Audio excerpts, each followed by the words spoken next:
Hello students, stereochemistry में next topic है erythro and threo isomers. Erythro and threo isomers एक type के isomerism है, जैसे हमने इनेंशियोमर और डायस्टीरियोमर किया है। इरिथ्रो और थ्रियो आइसोमर में क्या है, सिर्फ पर्टिकुलर नेम है। ये डराइव कहाँ से हुए हैं? इरिथ्रोज और थ्रियोज शुगर कार्बोहाइड्रेट्स के एक टाइप हैं, जिसमें क्या है, एक पर्टिकुलर अरेंजमेंट होता है एटम्स का। उन्हीं का ही जो है कॉपी किया हुआ है हमने। ठीक है, इस जो हमारा इरिथ्रो और थ्रियोज है ये होते हैं CHO HOH HOH CH2OH, ये इरिथ्रोज होता है। और CHO नीचे OH HHOH CH2OH, मतलब अगर दोनों H एक साइड और दोनों OH दूसरी साइड हों और दूसरे कंपाउंड में OH डायगनली हो तो वो थ्रियोज कहलाते हैं। दैट इज़ इरिथ्रोज और ये थ्रियोज। ठीक है, तो जो हमारा टॉपिक है वो ये है कि इरिथ्रो और थ्रियो आइसोमर्स किसे कहते हैं। ठीक है, किसी भी ऑर्गेनिक कंपाउंड जैसे 3-क्लोरो ट्यूब्यूटेनॉल है, इसके आगे ये थ्रियो टाइप का है या इरिथ्रो टाइप का है, इसके आगे नेमिंग कैसे करते हैं? अगर उसके पास जो भी सब्स्टिट्यूएंट लगा हुआ है, ठीक है, वो दोनों जो सब्स्टिट्यूएंट्स लगे हुए हैं एक साइड होंगे। ठीक है, एक या वो राइट में हो या लेफ्ट में हो, एक साइड होने चाहिए तो वो इरिथ्रो की कैटेगरी में आता है। और अगर वो डायगनली हैं तो वो थ्रियो की कैटेगरी में आता है। ठीक है, इसको हम कैसे दिखा सकते हैं? हम ऐसे दिखा सकते हैं कि मैंने ये कंपाउंड लिया, अगर मैंने यहाँ पर HH एक साइड लिया है तो ये कंपाउंड होगा हमारा इरिथ्रो। ठीक है, अगर ये डायगनली है तो ये होगा थ्रियो। ठीक है, ये हमारे पास डायगनली है, इस डायगनल में है तो ये मेरे पास थ्रियो है, और अगर ये इस तरफ है तो ये मेरा इरिथ्रो है। ठीक है, तो अब ये आप देख सकते हो जो इरिथ्रो और थ्रियो जो पेयर है ये एक दूसरे के साथ इनेंशियोमर्स कहलाते हैं। और जो दूसरे हैं वो क्या, ये भी जो है इनेंशियोमर्स का डायस्टीरियोमर्स कहलाते हैं, ये भी डायस्टीरियोमर्स का पेयर है। और जो फर्स्ट एक इरिथ्रो दूसरे इरिथ्रो का क्या है, इनेंशियोमर होता है। थ्रियो का इनेंशियोमर है, इरिथ्रो का इनेंशियोमर है, और इरिथ्रो और थ्रियो आपस में डायस्टीरियोमर है। ठीक है, सुनने में थोड़ा कॉम्प्लिकेटेड लगेगा बट है सिंपली, दोनों एक साइड हैं, इसी का दोनों एक साइड हैं। ठीक है, मतलब ये कंपाउंड मैंने सेम लिख रखा है, यहाँ पर OH इस तरफ आएगा, यहाँ Cl आएगा, H होगा, तो यहाँ पर क्या हो जाएगा, ये और इसकी non super impossible mirror image अगर मैंने ले ली तो वो दोनों इरिथ्रो कहलाएंगे और एक दूसरे के इनेंशियोमर्स होंगे। ठीक है, और इसमें क्या किया मैंने, अगर मैंने ये कंपाउंड ले लिया, इसकी क्या ले ली, non super impossible mirror image ले ली, तो ये भी एक दूसरे के साथ इनेंशियोमर कहलाएंगे। बट एक थ्रियो एक इरिथ्रो के साथ क्या कहलाएगा, डायस्टीरियोमर। ठीक है, तो ये हमारा इरिथ्रो थ्रियो आइसोमेरिज्म था। उसके बाद नेक्स्ट टॉपिक है मीज़ो कंपाउंड क्या होते हैं। मीज़ो कंपाउंड क्या होते हैं, ऐसे कंपाउंड जिसमें प्लेन ऑफ सिमेट्री होता है। प्लेन ऑफ सिमेट्री होने की वजह से क्या होता है, इंटरनल प्लेन ऑफ सिमेट्री होता है। ठीक है, जिसकी वजह से क्या होता है, दो स्टीरियो आइसोजेनिक सेंटर होने चाहिए।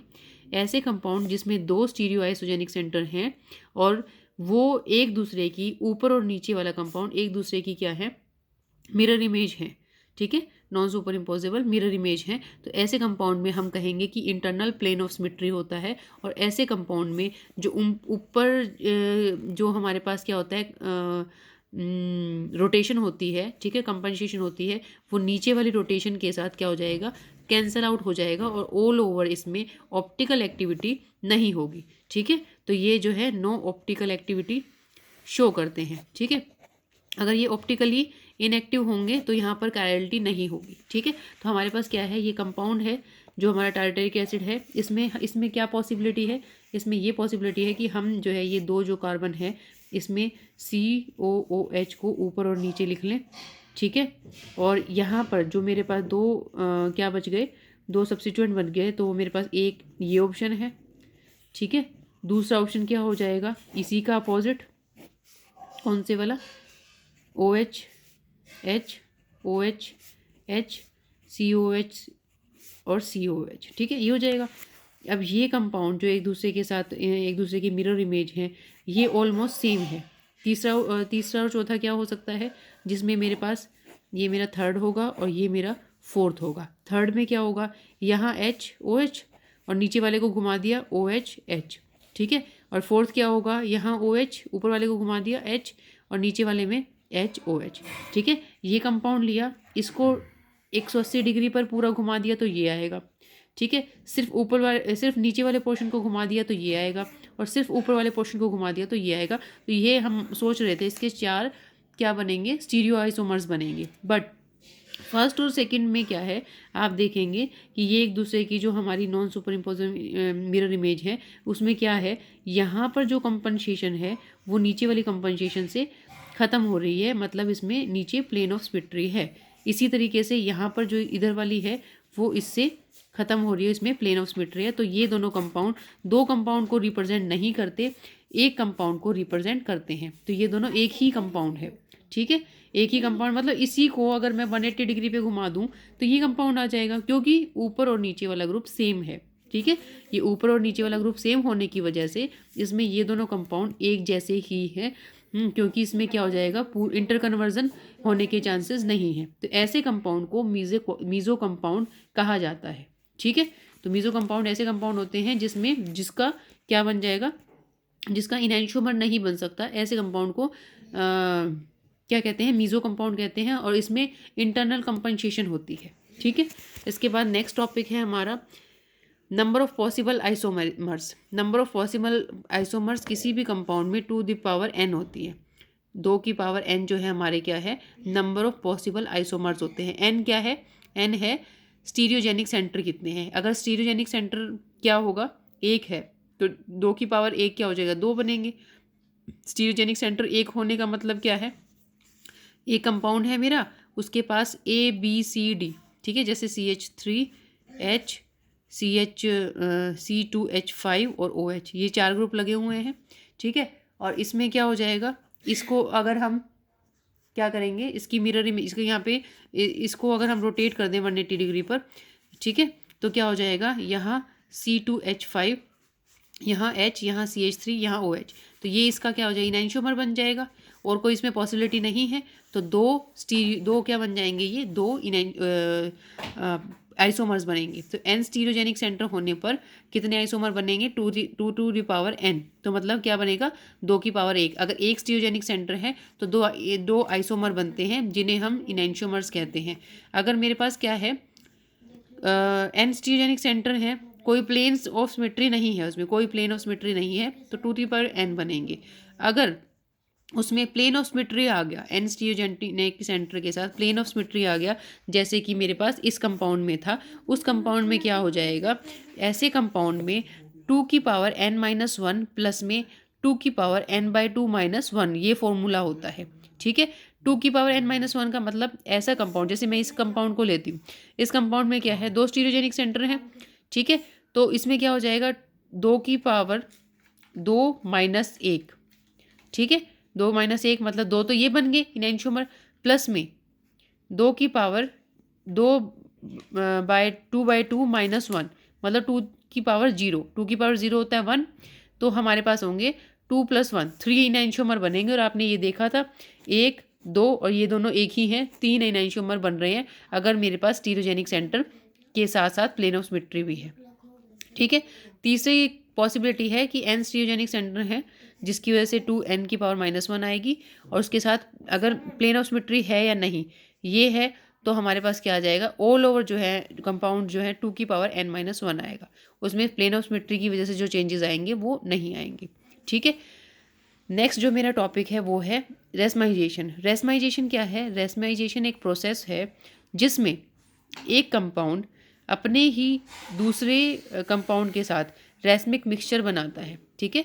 रेसमिक मिक्सचर क्या होते हैं, मतलब जो हमारा डेक्स्ट्रो रोटेटरी है उतने ही अमाउंट में अगर मेरा लीवो रोटेटरी कंपाउंड होगा और वो एक दूसरे के साथ इक्वल एंड अपोजिट अमाउंट में प्रेजेंट होंगे, तो ऐसे मिक्सचर को रेसमिक मिक्सचर कहा जाता है और रेसमेट कहा जाता है, ठीक है। ऐसे कंपाउंड को रेसमिक मिक्सचर या रेसमेट कहा जाता है, ठीक है। अब रेसमिक मिक्सचर जो हमारा बन गया, रेसमिक मिक्सचर में जो हम क्या क्या कर सकते हैं, रेसमिक मिक्सचर को सबसे पहले बनाते कैसे हैं, और अगर हमारे पास है तो उसको क्या करते हैं, अलग अलग कैसे करते हैं, ठीक है। सबसे पहले जो हमारा कन्वर्जन होता है एक ऑप्टिकली एक्टिव कंपाउंड को उसके रेसमिक मिक्सचर में बदलने की प्रोसेस को, उसमें क्या हो जाएगा, equal amount of original compound और उसका इनैंशियोमर। मतलब एक जो हमारी डी फॉर्म है, डी फॉर्म के साथ साथ उसकी एल फॉर्म भी प्रेजेंट हो, ठीक है, इक्वल एंड अपोजिट अमाउंट में। तो ऐसे कंपाउंड्स को ऐसे जो प्रॉपर्टी को हम रेसमाइजेशन कहते हैं, ठीक है। रेसमाइजेशन क्या है, एक कन्वर्जन है ऑप्टिकली एक्टिव कंपाउंड को उसके रेसमिक मिक्सचर में बदलना। अब रेसमिक मिक्सचर क्या होता है, रेसमिक मिक्सचर होता है प्लस और माइनस इनैंशियोमेरिक फॉर्म को इक्वल एंड अपोजिट फॉर्म को एक साथ रखना, ठीक है, ताकि ऑल ओवर जो सॉल्यूशन है उसकी जो अमाउंट है, वो जो उसका जो एंगल ऑफ रोटेशन है वो 0 आना चाहिए, ठीक है। तो सबसे पहले हम क्या कर सकते हैं, रेसमिक मिक्सचर को कैसे बना सकते हैं।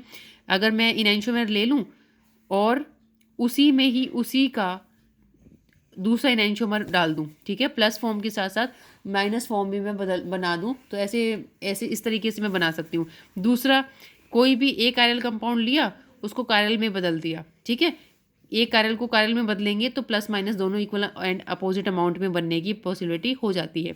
तीसरा प्रोसेस होता है रेसमाइजेशन का, ठीक है। अब रेसमाइजेशन कैसे कर सकते हैं, या तो मैं हीट कर दूं, जैसे मैं टार्टरिक एसिड लिया, उसको मैंने क्या किया, वाटर के साथ हीट कर दिया, तो इक्वल एंड अपोजिट मिक्सचर उसका मिल जाता है, ठीक है।